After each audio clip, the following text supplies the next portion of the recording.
Европска перспектива со јасна временска рамка ќе добијат Северна Македонија и Албанија на самитот на Европската Унија за Западниот Балкан кој ќе се одржи во мај во Загреб. Ова го најави хрватскиот премиер Андреј Пленковиќ во интервју за Франс 24 и додаде дека за време на хрватското председавање со Унијата очекува представување на предлогот за модификации на методологијата на преговарачкиот процес.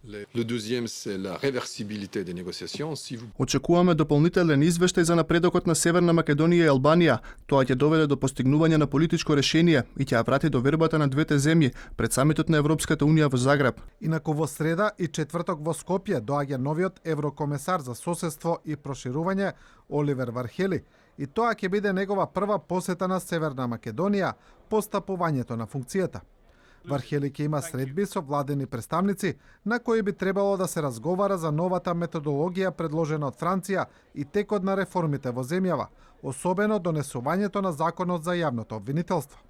Европската комисија треба да излезе со предлог за новата методологија до крајот на јануари и ќе објави мини извештај за Македонија и Албанија во февруари, а новата методологија треба да биде усвоена во март.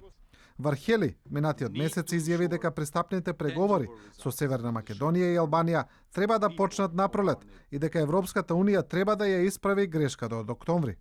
И став искаже и председателката на Европската комисија Урсула фон дер Лајен за време на минато неделната посета на Загреб, која рече дека без разлика кога ќе се усвои новата методологија за проширување, Унијата мора да најде начин за паралелни преговори со Скопје и Тирана, бидејќи вратата за нив во Европската Унија мора да остане отворена.